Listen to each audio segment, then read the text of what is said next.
തെളിമ പദ്ധതിയിലൂടെ റേഷൻ കാർഡിലെ തെറ്റുകൾ സൗജന്യമായി തിരുത്തുവാനുള്ള അവസരം പൊതുജനങ്ങൾ പരമാവധി പ്രയോജനപ്പെടുത്തണമെന്ന് ഭക്ഷ്യ പൊതുവിതരണ വകുപ്പ് മന്ത്രി GR അനിൽ. റേഷൻ കാർഡുകൾ കുറ്റമറ്റതാക്കുകയെന്ന ലക്ഷ്യത്തോടെ നടപ്പിലാക്കുന്ന തെളിമ പദ്ധതിയുടെ സംസ്ഥാനതല ഉദ്ഘാടനം മണക്കാട് 11011211 നമ്പർ റേഷൻ ഡിപ്പോയിൽ നിർവഹിച്ച് സംസാരിക്കുകയായിരുന്നു മന്ത്രി. നവംബർ 15 മുതൽ ഡിസംബർ 15 വരെ റേഷൻ കാർഡിലെ തെറ്റുകൾ തിരുത്താനും ആധാർ നമ്പർ ചേർക്കാനും പൊതുജനങ്ങൾക്ക് അവസരമുണ്ട്. 96 ലക്ഷം കുടുംബങ്ങൾക്ക് തെളിമ പദ്ധതി പ്രയോജനപ്പെടും. ഉടമയുടെയും അംഗങ്ങളുടെയും പേര്, മേൽവിലാസം, കാർഡുടമയുമായുള്ള ബന്ധം തുടങ്ങിയ വിവരങ്ങളിലെ തെറ്റുകൾ തിരുത്താം.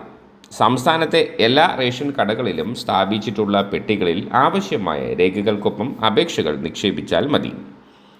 അപേക്ഷകൾ കൃത്യമായി പരിശോധിച്ച് തെറ്റുകൾ തിരുത്തി കാർഡ് നൽകും.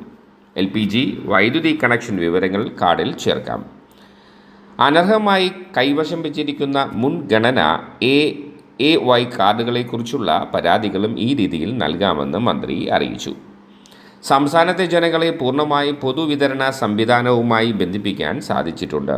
ഈ സർക്കാരിൻ്റെ കാലത്ത് 5 ലക്ഷം കാർഡുകൾ പുതുതായി നൽകിയിട്ടുണ്ട്. പുതിയ റേഷൻ കാർഡിന് അപേക്ഷ ലഭിച്ച് 24 മണിക്കൂറിനുള്ളിൽ നൽകാനുള്ള കാര്യക്ഷമമായ സംവിധാനം നിലവിൽ ഉണ്ടെന്നും മന്ത്രി വ്യക്തമാക്കി. ഡെപ്യൂട്ടി മേയർ PK രാജു അധ്യക്ഷനായിരുന്ന ചടങ്ങിൽ കമലേശ്വരം കൗൺസിലർ വിജയകുമാരി, ഉദ്യോഗസ്ഥർ തുടങ്ങിയവർ സന്നിഹിതരായിരുന്നു. പ്രിയ പ്രേക്ഷകരെ, ഈ അവസരം മാക്സിമം പ്രയോജനപ്പെടുത്തുക. തെളിമ പദ്ധതിയിലൂടെ റേഷൻ കാർഡിലെ തെറ്റുകൾ സൗജന്യമായി തിരുത്തുവാനുള്ള അവസരം പരമാവധി പ്രയോജനപ്പെടുത്തണമെന്നാണ് മന്ത്രി അഭിപ്രായപ്പെടുന്നത്. ഈ മാസം നവംബർ 15 മുതൽ ഡിസംബർ 15 വരെ റേഷൻ കാർഡിലെ തെറ്റുകൾ തിരുത്താനും ആധാർ നമ്പർ ചേർക്കാനും പൊതുജനങ്ങൾക്ക് അവസരമുണ്ട്. ഈ അവസരം മാക്സിമം ഉപയോഗിക്കുക. ഉടമയുടെയും അംഗങ്ങളുടെയും പേര്, വയസ്സ്, മേൽവിലാസം, കാർഡുടമയുമായുള്ള ബന്ധം തുടങ്ങിയ വിവരങ്ങളിലെ തെറ്റുകൾ തിരുത്താം. സംസ്ഥാനത്തെ എല്ലാ റേഷൻ കടകളിലും സ്ഥാപിച്ചിട്ടുള്ള പെട്ടികളിൽ ആവശ്യമായ രേഖകൾക്കൊപ്പം അപേക്ഷകൾ നിക്ഷേപിച്ചാൽ മാത്രം മതി. അപേക്ഷകൾ കൃത്യമായി പരിശോധിച്ച് തെറ്റുകൾ തിരുത്തി കാർഡ് നൽകും. അതുപോലെ LPG, വൈദ്യുതി കണക്ഷൻ വിവരങ്ങൾ കാർഡിൽ ചേർക്കാം. അനർഹമായി കൈവശം വെച്ചിരിക്കുന്ന മുൻഗണന AAY കാർഡുകളെക്കുറിച്ചുള്ള പരാതികളും ഈ രീതിയിൽ നൽകാമെന്നാണ് മന്ത്രി പറയുന്നത്. പുതിയതായി റേഷൻ കാർഡിന് അപേക്ഷ ലഭിച്ച് 24 മണിക്കൂറിൽ നൽകാനുള്ള കാര്യക്ഷമമായ സംവിധാനവും നിലവിലുണ്ട് എന്ന് പ്രത്യേകം ഓർക്കുക.